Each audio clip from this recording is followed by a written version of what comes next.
Welcome to Loleventvods. Watch the full game of today's LTA 2025 matchup. Of course, we are in Super Week, so we have games today, tomorrow on Sunday as usual, and then Monday as well. If you didn't know, LTA North going to be live on Monday to round out the first round robin here of Best of Ones, but we are getting on in for DSG versus Shopify Rebellion and Mazel here with Kobe to close us out. All right, let's get into the creator clash on the LTA stage. And okay, so Varus banned out on blue side here. So that allows them to get the Xin first pick, and it's instant answers. Faltwick.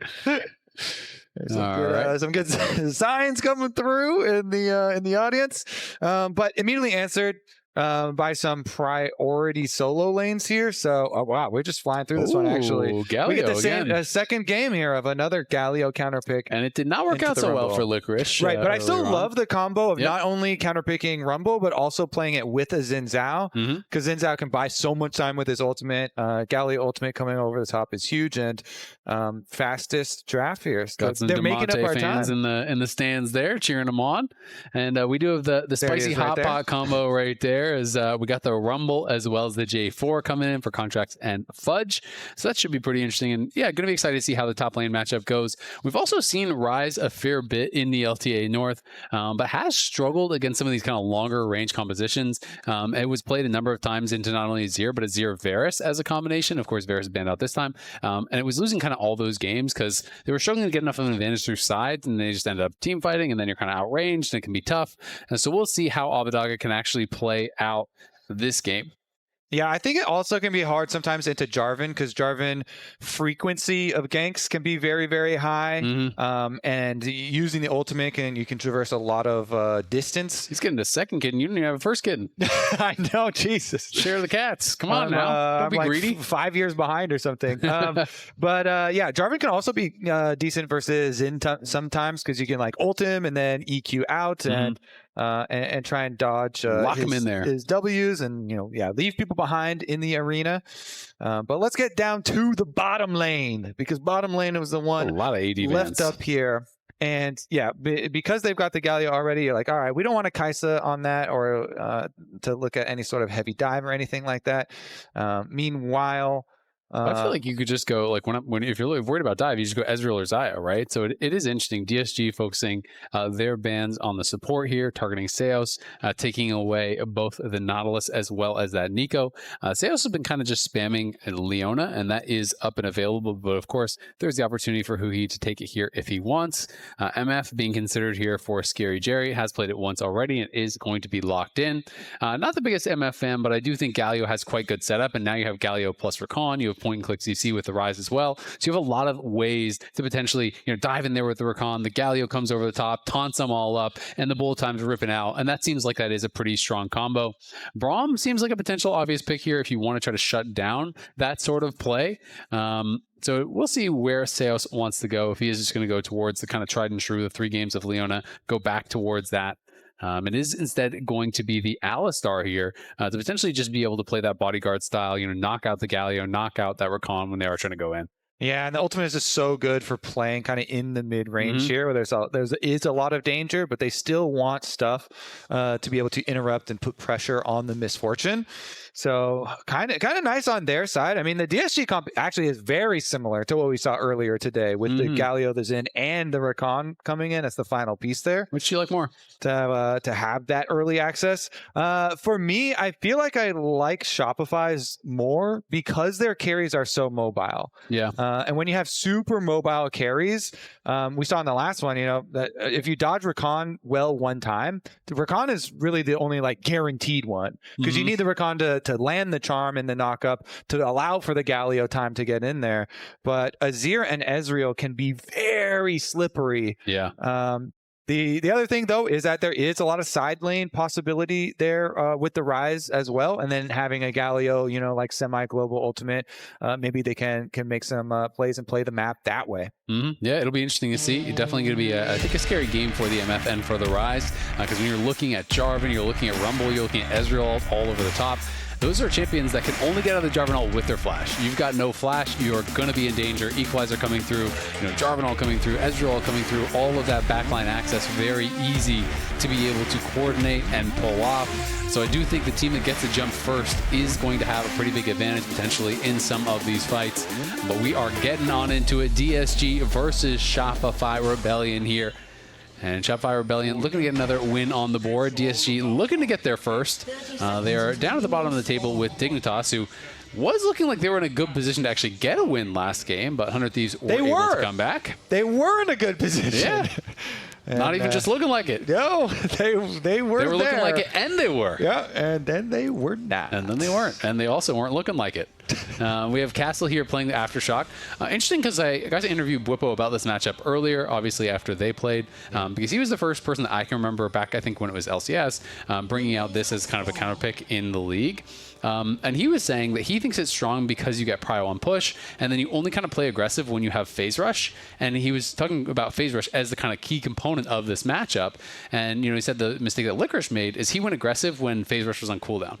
But we see Castle's actually playing Aftershock. Yep, he is. And these are my two favorite supports in the league because they are number 1 and number 2 in the most important support stat. The amount of time that you spend with your jungler in the first 14 minutes of the game. Sometimes the reasons can be that because you just want to leave bottom lane, but we've seen a lot of the reasons be that you want to play with that jungler, especially on the Shopify side. Seos, ever since he got here, has played so much with contracts, with his Nefiri games, like you said, 3 games of Leona, always using that Leona, to go play with their jungler, who was on a more carry style jungler in the Nefiri in those couple of opening games, but Contracts is such a playmaking jungler that it does help to have a support that also wants to go with you, and jungle support synergies are, I would say, as important as support and AD carry synergies in professional play. When you're going for vision, when you're coordinating for invades, when you're getting engages off for your team. Yeah, absolutely. I mean, when I think of Contracts on Jarvan, I think of the G2 series back when he was on Energy. Has had some monster games on the pick, so we'll see if he can be able to be that big playmaker that the team wants him to be. As Zavadaga gets 3 first, going to step forward for a little trade. Castle does have the push in this matchup up on top side, where unsurprisingly, the MF does have the push down here on bottom side. Rakan, I would say probably the most useless support in the game. Alistar at level 1. You do have to really kind of get those first couple levels in. So generally when you're playing with Alistar, you're going to get pushed in, and obviously MF is quite a strong early AD carry. Yeah, I mean, he's a combo champion and can't have a combo at level 1. But now level 2, more options for him. Top side, though, is going to be where the junglers finish. So let's see if they actually fight over the crab. As you said early on, Castle on the Galio getting the push there. So it should be XU with the top crab, and Contracts having to traverse back. A little bit of knitting in the audience there. What is that like? Is that crochet or is that knitting? Oh, okay. Is that a scarf maybe? Maybe a nice little sweater? What's the difference between crochet and knitting? That's definitely. I actually don't know. I just know that Joanne does crochet and she doesn't do knitting. So now I know that. And you know what that looks like, though, because you've seen, right? So was that the same? Or. Like I said, I know that Joanne does crochet.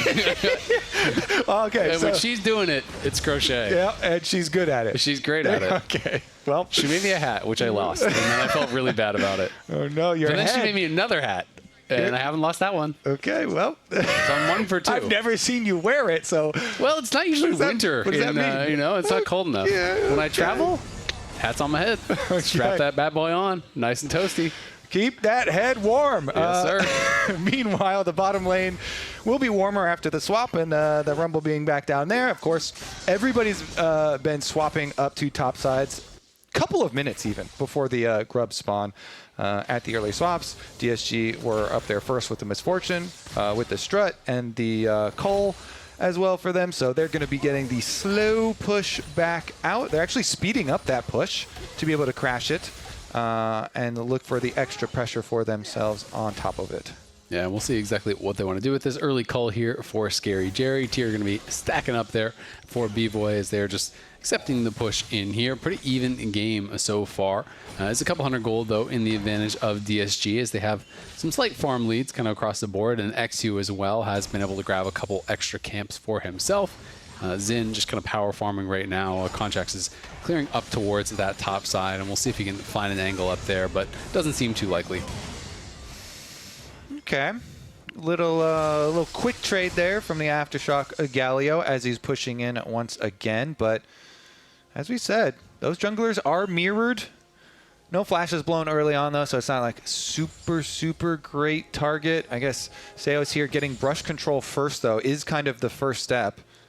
And Huhi using his body to retain vision of the tri-brush to make sure Contracts isn't coming that direction. Get an early alert. You do have to be a little worried since Alistar making those plays on Misfortune, even blowing your flash early on is very detrimental, with both of those carries being far less mobile on the side of DSG. And here we go. They did it. Played it safe on the top side long enough. Use the push. Start up the grubs. There's a controller in the back, though, so Contracts will be already headed towards Dragon to trade neutrals. Yep, going to be heading on down there. And you can see Castle was able to grab the honey fruit down on bot side, so he's very healthy, and he knows he's weak-sided, so should be playing pretty safe down here for the next couple of minutes until XU gets back out on the map. XU now hitting level 6 as well. Got some nice little experience from the grubs, and then going to be heading down towards that red buff, which will be respawning relatively soon. But again, just trading throughout the early game. It is pretty passive. And I do think this is kind of one of those comps where mostly people are waiting for level 6s. So many of these champions are so ultimate based that I think we are going to start seeing a lot more action in these next couple of minutes. And if we do see that action, I kind of agree. I want to see it around mid lane, at least from the side of Shopify. Burn the Rise Flash. Contracts get in there. He's very close to his ultimate. Palafox could do it himself first. Sometimes you'll see Azir's, post level 6 go trade and use their ulti sweeps to get the flash out of their opponent, and then boom, next time your ultimate is up, have your jungler come, and they've got the extra resources to be able to punish that flash. So try and get that burning early, because Azir is just such a good play-making mid-lane champion that once you do have the level 6s coming in, you can try and set up rotations for cooldowns, burn those flashes. Yep, it's going to be a pretty good game for MR here for Castle. Already has the early cowl. Of course, it is double AP soul laners. Ezreal even has some magic damage mixed in. And it's not like the Ezreal is really going to be just kind of focusing down and burning down Castle here with the Aftershock, as well as the damage reduction during your taunt. So it's going to be potentially really tough for Shopify to deal with Castle if he can kind of, get in the mix of things, really create a lot of damage, find yourself in the middle of a fight, see what he can get done. Yeah, definitely useful if you find yourself there. Raptors stolen away, small but meaningful win there, especially for junglers, because Jungle Gap got the Raptors. That one does tick over. Meanwhile, we're ending up with the roam from Seos to come play, with Fudge and Contracts, and leaving that Ezreal in the 1v1 matchup versus Castle, who, like you were saying, had invested in the early magic resist. I mean, the Cowl still does give you nice regen, but the Ezreal going to have a really nice time down there. And so I kind of like the little switch up that they've done, and Seos still playing on behind here as they finish the push. Yep. And DSG just has a lot of vision up on this top side. I mean, they have 3 pink wards up there. They have a couple wards as well over the wall.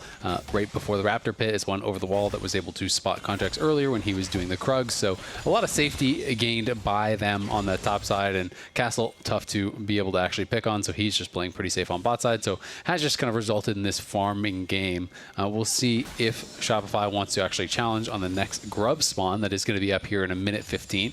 I likely do not want to give over those 6 grubs, especially because Dragon was a bit delayed, so it's not like there's a Dragon there to be able to spawn and trade for or anything like that. So we might start seeing a little bit of action actually around that next grub spawn. Yeah, you have to. The one thing you really have to be careful about is Misfortune ultimate during that fight too, if you get locked up by the Rakan. So flashes do need to be used at that grub fight if we're going to fight it, to make sure you don't get hit with that Good combo. thing we got 10 of them then. Yep, everybody has their flashes ready. We haven't had our bloodthirsty game just quite yet. The flashes are, it's like that safety. You got it in your back pocket. It's like remember to wear your helmet when you're out for a bike ride, Yep. Everybody has helmets on. Yeah, helmets on. Right They're now. ready to go. And we'll see if they can make it happen here. 25 seconds now. Shopify taking some vision over on this top side. They did clear out those 2 pinks up towards the top of the river. Ooh. Now going to clear out this last pink here. That's a good ward up by the wall there, though. That doesn't get spotted and will stick around. As Hui getting a little bit of chip damage there, and on Seos then just replaces the pink that did get cleared out, and DSG now going to move in and try to reclaim some vision here. Fudge does have his teleport, but Castle's actually just moving up right now. He had push, and they're actually going to look for Seos, but here comes the teleport. Scary Jerry immediately has to flash, but here's the follow. Scary Jerry is down incredibly low, and he's going to be first blooded by Contracts. The spicy hot pot going to be landing on Hui. He's gone. In comes the Galio, but it's a little bit too little, and it's a little bit too late as Castle ults into an already lost fight on a target that's not even being attacked. Seos, the support goat of Brazil, him playing with Contracts, gets the kill on the enemy AD carry. He goes straight for Scary Jerry. He's like, yeah, nice ward. Scary walks way too close up into the middle of the river, so Seos headbutts him closer to Contracts and then follows the flash, already knowing Scary Jerry only has one place to go. It is flashing over the wall, and Seos immediately answering there. Shopify Rebellion, when they look their best, a lot of these players, it is no hesitation, immediately snap plays there, and the flank was just very, very good. Seos on one side, Contracts on the other side in the river, and Scary Jerry headbutted right into the middle. I mean, that was so well played by Seos. Not only the headbutt to kind of alley-oop for Contracts, but then he instant Q flash over the wall. Instant, because there's only one place for him to go, so you're expecting it. And he was right there. Yeah, those types of plays, it's always so much better for you to think about what's your opponent's next move. And then preempt it, and that's why you look like the genius, right? Exactly. And that's why I flash into the wall there, and then the outsider looks like an absolute idiot. Exactly. Yeah, that's nice. You never let him know your next move, Kobe. I gotta try that sometime, buddy. You gotta keep him guessing. Some good advice. The intentional face plant. Exactly. That's what happens. They respect you too much, I'm not gonna do what's good. I'm gonna do something stupid. True. Well. They did try and do what's good, and so Shopify end up with the extra 2 kills and the extra money there, which will be so nice, and it has funded a fully completed Leandries, a fully completed Sundered Sky there for Contracts, and they actually look like they're going to rotate on over a little bit. Wait, Seos is recalling for Fudge. The flash forward there from Abidaga is mashed by Fudge, so not able to get the Rune Prison down. Fudge does have ult. And Fudge does have ult, as you say. Contracts in the area, but it looks like they're not going to commit to it because B-Boy is pretty late to the play. He's just now walking out towards mid lane. Palafox had no TP. Of course, Castle does have teleport, so it would have been really hard for them to commit to it. I think they were just kind of fishing around, seeing, is anyone going to be out of position? Is there an angle here? And there was not, so DSG do grab a dragon here. And it is now 2 objectives apiece. Shopify 1 kill away from that feat of warfare, as one is 1 objective away from getting that one. So getting pretty close to the feats of strength, and we'll see if DSG can do anything to kind of slow them down, because fighting without flashes now on both Abidaga and Scary Jerry is going to be really hard for these next couple minutes. Yeah, it certainly is. That's the doomsday scenario we were setting up from Champion No Select. helmets. So at least Scary Jerry has the Bloodthirster. It's like some knee pads, Okay, so no helmets, but knee pads. Got the knee pads. It's not a lot of safety. No, you might have brain damage, but your knees are not going to be scraped. So it's all good. Is it? Okay. Let's see if those knee pads will keep Scary Jerry safe, because Misfortune Power Spike is real to have your Bloodthirster done, at least. I mean, that was the reason that B-Boy had recalled earlier. It was Trinity Force Power Spike for Ezreal, so even though he was not going to be there for the team fight, getting that Trinity Force is so huge. It's kind of similar for Misfortune in mid lane, because your sustain is just so amazing. You can push the wave and then use your strut to run over to the other objectives or the other side lanes there. Once you get this item, you can slide around the rift on your knee pads. There you go. Okay, you just have to be careful not to hit your noggin. Yep. and has that flash back up here shortly, so he'll be ready to go. But yeah, I mean, it is so nice once you have the BT because you just get full mid lane control, right? Like no one can push you out. You can take any trade. So the enemy AD carry basically just has to sit back and not trade with you at all, since you have all that life steal to shrug it off. Means you get full push, and like you talked about, then you have the strut to move first to these side lanes to be able to look for those plays. And DSG was trying to do that on Fudge, who was then just going to drop the equalizer to stay safe down here on this bottom lane. But it does mean that this time around, no equalizer, no way for Shopify to walk up to this tower, and it is going to be first turret taken here for DSG, so they're going to be able to claim that, and now means they are just the one objective away from feats of strength for themselves. And DSG, going very even here with Shopify. That slight gold lead, not going to mean too much, but I do think Shopify have the kind of easier to execute comp, and DSG is going to have to find a way to really get out to those side lanes, which we've seen a lot of teams, especially the lower level teams, really struggle to do. If they can get Rise in that side lane and getting push and be able to make these plays with Galio-ult and, find dives and open up the map in that way, it's really great, but it's hard to pull off. Well, thank goodness that Scary Jerry has found his flash helmet and has come back. He's safe. Safe again. Okay, it is going to be the swap too. The Rise that they do have to play a little bit safer around because the cooldown is still coming back. Coming up to help out. That was very close as the smite timing, Q timing are kind of close, but steals away the second blue buff, or picks up the second blue buff for himself to go collect the rest here and play quite safe. Shopify, though, they really want to make a play on him.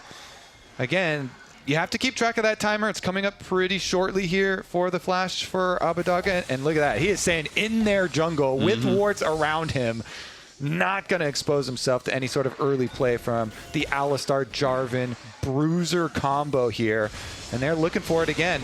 Yeah, they're going to be looking here onto Exu, who's a little bit too far forward. Is going to have to pop the Crescent Guard immediately, but in goes Huhi. Great engage, but where's the follow-up? Not there just yet, but Palafox going to get CC'd up and burst down. Zeus going to have to flash over the wall, as does Contracts. Great split-second engage there from Huhi. This time around, it's DSG who do not hesitate. Exu pops the ultimate. Huhi comes in over the top with the flash on Rakan, and they take down Palafox. Even though he got his Azir ult off, dies right as it's happening. So he goes down, and the rest of Shopify have to evacuate.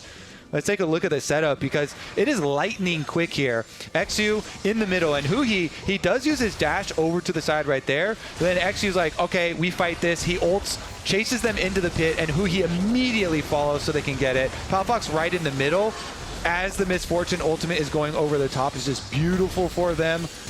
Complete deletion. Yep, it's tough. Find yourself in the middle of a team fight like that. Yeah. Not a lot you can do on the Azir. Yeah, Palfox, you gotta get out of there. Yeah, I mean Castle as well. He instant flash over the wall, gets just a really short taunt down on Palafox. They lock him down, and they set up Scary Jared and knock him down with the ulti. And now Contracts looking for Huhi there, but he is able to dodge the flag and drag and get out to safety.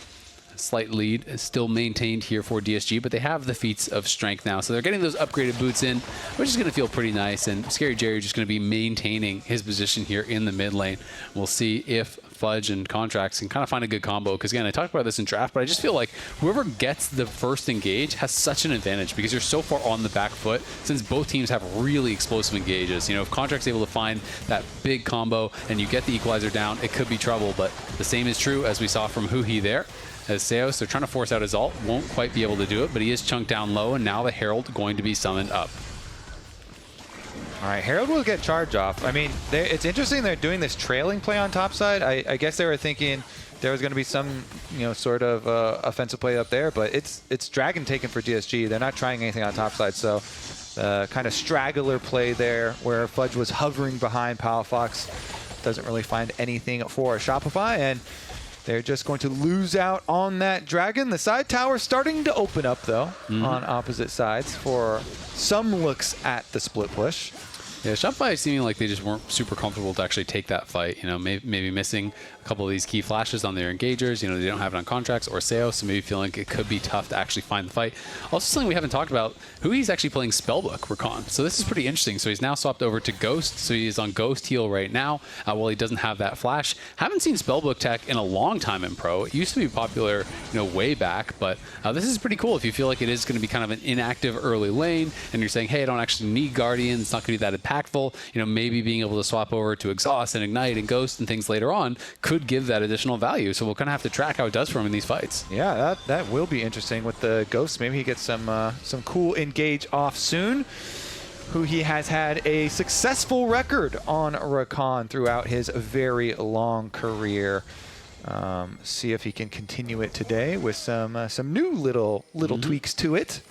I feel like no one plays Spellbook at all anymore. I was trying to think about when's the last time I even saw Spellbook in my games. You know what the last one I saw was a Fiddlesticks using it, and they were doing the. Were they cooking? They were not cooking. You wanted to do the teleport thing. It's just not good anymore. Yeah. But DSG back onto the map, and they are going in tandem here to get the deeper vision to set up for these top objectives.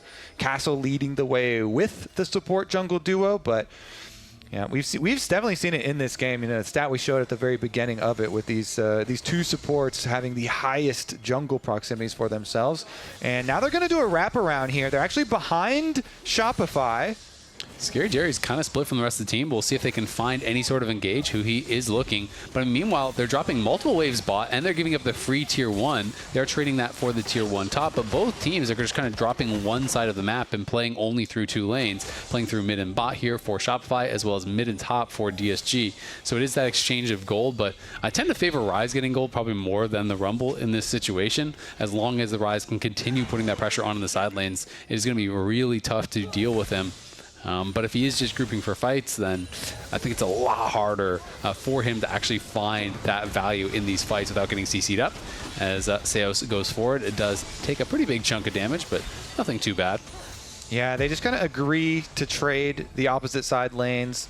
What it really does is, open up the map for more room to play with here since teleports are ready. Galio ultimate is ready. They're teleporting behind into that deep vision they placed earlier. X2's going in. He's going to pop the Crescent Guard already. Castle is coming, and in comes the Galio ultimate, and Jarvan is gone. Contracts is just out of there. Seos trying to run on the other side. It's Abadaga in trouble. It's going to be Fudge and Palafox taking him down. They get the shutdown. Seos going back in. Scary Jerry's got a flash, but here's the flash follow from Fudge. Fudge is going to cook him up. It's Scary Jerry for dinner. His Castle's trying to run, but he's got no real way out. Flash is going to try to take the blast cone. Does he have any way out of here? Looks like he might have just created enough space, but they're going to lose the Otacon. They're going to lose the 3 kills, and DSG are going to lose control of this game. DSG, they go for the teleport play into the back, but let's look at how it started and how they got separated. So starts out early here. We're going to see the Galio teleport in. He's just going to use that to get closer, to get in range for his ulti, though.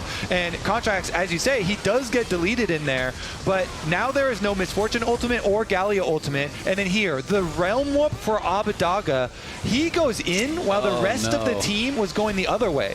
That Realm Warp into the hands of Palafox and Fudge completely changes the whole story. That Realm Warp was into the fountain.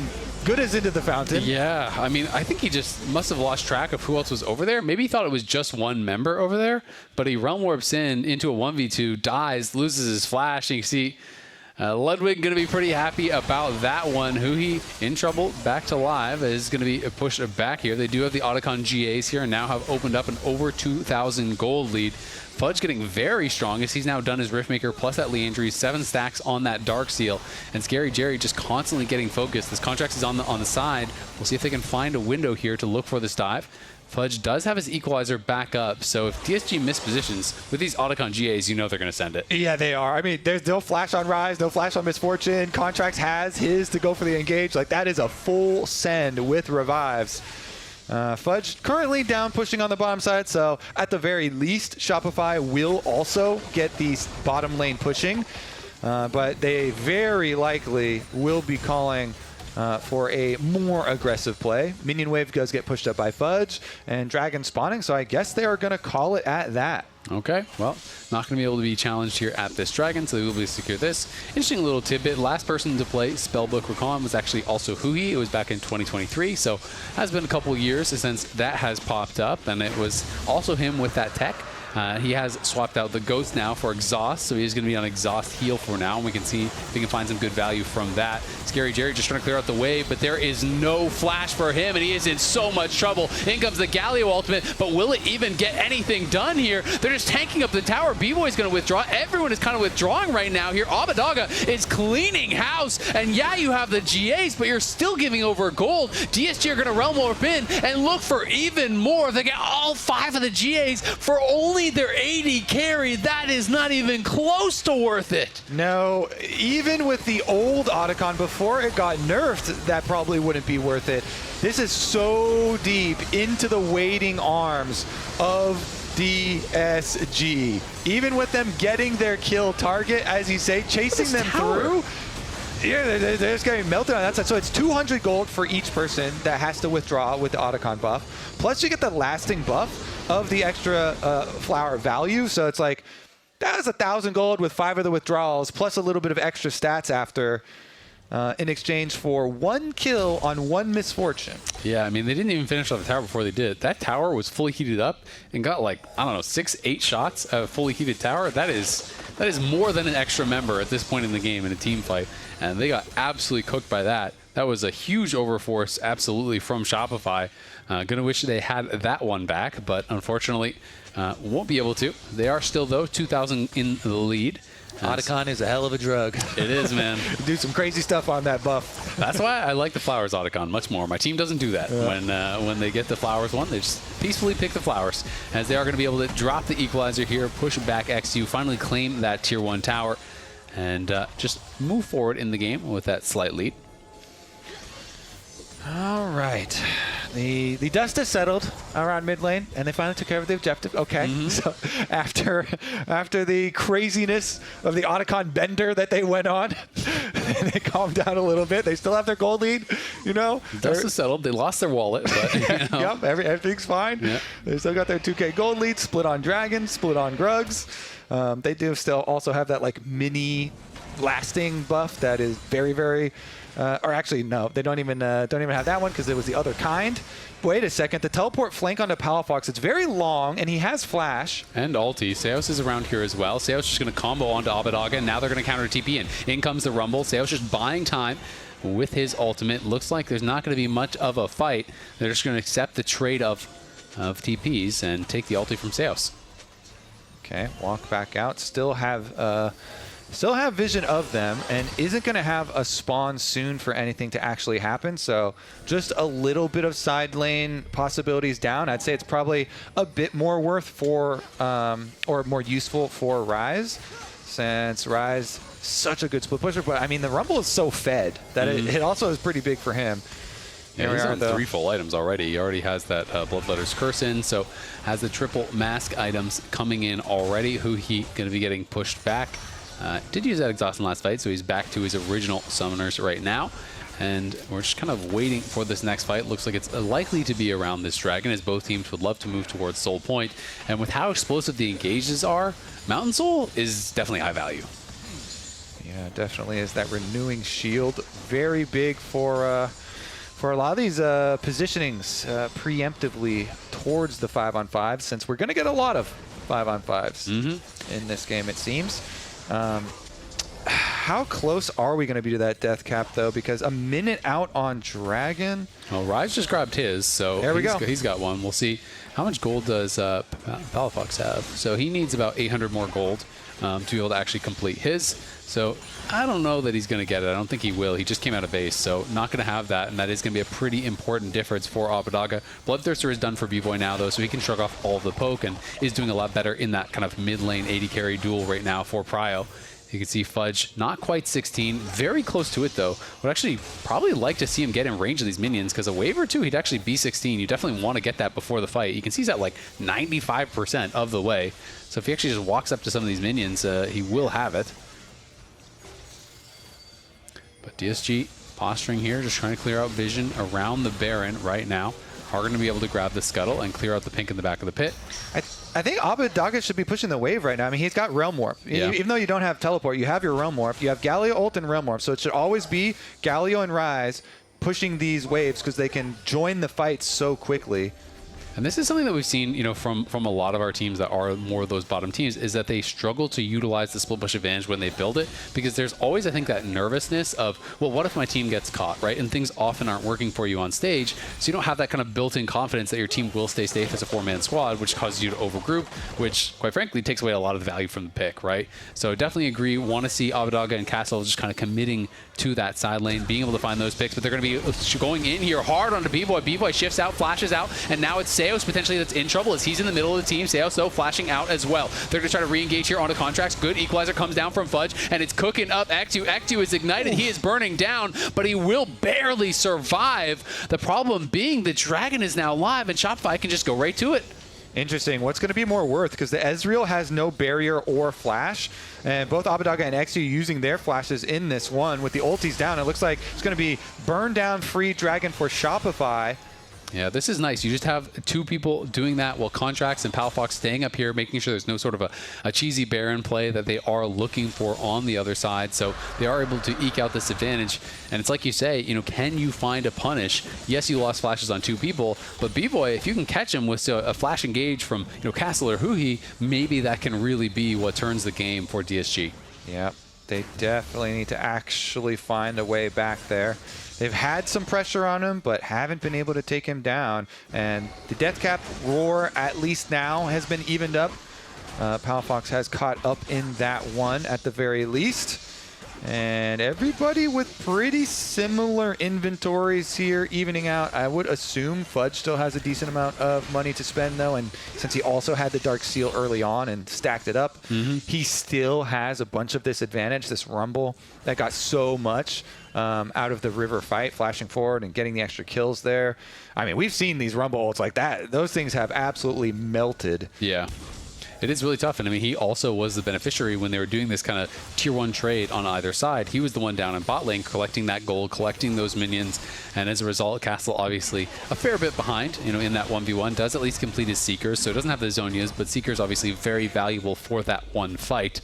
So we'll see if he can kind of find that big one fight impact here to be able to try to turn things around. Scary Jerry now also has his IE, which is, of course, a really big purchase there for the MF. Now has that kind of trifecta of heavy AD items that really make the ultimate incredibly powerful.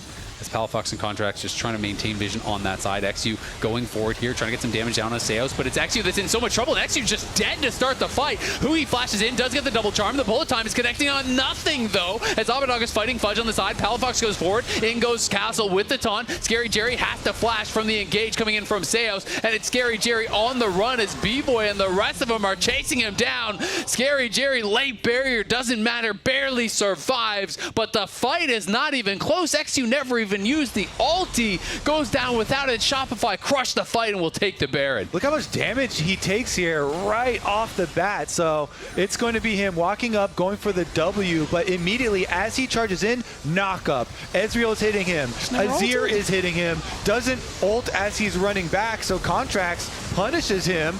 Goes in with the Jarvan to lock up and make sure they can get that kill. And remember, his flash plus Abadaga's flash were two of the ones that they used to try and get B-Boys in the previous fight. So no ult, and flash was not there from the last one. He just got completely melted. Then Shopify can just run over the team fight, move forward.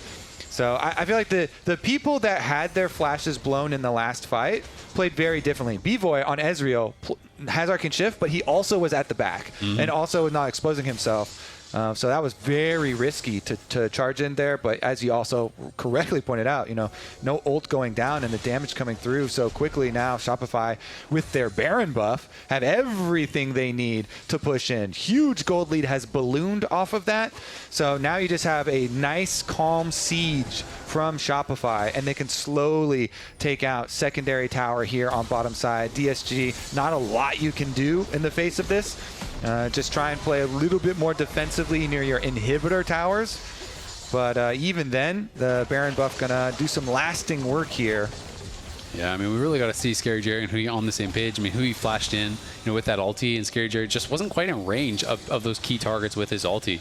When you're playing MF, you got to do it, but they're going to go for the Realm Warp, and they are looking for Fudge. Fudge does have to use his flash, but that is all he will have to use. And now they got to rush down towards that bot lane to try to defend this wave as it is coming in. Nicely timed play, though, from DSG, as there are those desynced waves. So they kind of committed to bot, clear that out, go towards mid, force a flash, but now this wave comes in, and it's going to mean the end of their first tier 3 tower falling down, and that mid wave will be arriving here pretty soon. We'll see if DSG are going to try to force an engage. Looks like they will just accept at least the one inhibitor loss. The question is, will you defend the mid lane tier 3? As DSG are moving over, but so are Shopify, and Palafox in a good position here alongside B-Boy, just kind of poking over the wall, making things difficult for DSG. Very difficult. I mean, you've got bottom lane pushing by itself. Everybody's still with the Baron buff, sieging up here. So much poke coming down. The extra range advantage is Shopify's. B-Boy's got his flashback. Only Palafox now has to play safer. So you kind of like rotate your positioning of your carries. In the last fight, Palafox could play more aggressive, and B-Boy is a little bit more safe. Now, this time, Palafox is hovering by the dead turret that he can raise up with his passive, and B-Boy is playing very aggressively, poking people out. Look at who he is. He is on a long, deep flank here. He does have and he has heal and ignite. It is going to be this dragon spawning here that DSG definitely do not want to give over, but they feel like they need to find some sort of a pick to be able to have a chance to stop it. They're not really in position. It's already spawned. This will be Mountain Soul going to Shopify unless they can instantly force a fight here. XU trying to walk in is going to get comboed, and XU is incredibly low. This time pops the Crescent Guard. Huhi going in on the side is going to be able to land the charm, but the Equalizer not getting much done. It only connects onto Castle, so maybe there's a chance for a re-engage here. XU, though, has lost a lot of health. Huhi did use his ult as well as the heal, and there's a great engage over onto Abadaga. Abadaga not going to get followed up on, though, because Scary Jerry was laying down covering fire, and it's now Contract's in trouble, but he's able to get over the wall, and Palafox goes in, gets a kill. In comes B-Boy. On the side, Castle is going to get knocked down as Fudge goes godlike. Shopify, it's a closer one than last time, but they still take the fight. They still take the dragon. They're TPing down towards bot lane as B-Boy's finishing off Scary Jerry. He's going to get that kill. They're going to grab the Mountain Soul, and they are going to try to push for the win here. It's XU and Huhi alive, but they have got nothing to say about this. Shopify will claim the game and their second victory of the split. Kill this motherfucker! Whoa! You guys ruined my 100% KP, bro. Sorry. Wow, that's fucked up. Can we get a Ludwig check-in instead? I love that, man. The emotion, they're pumped up, they take them down. Great to hear the players there as the Nexus is falling.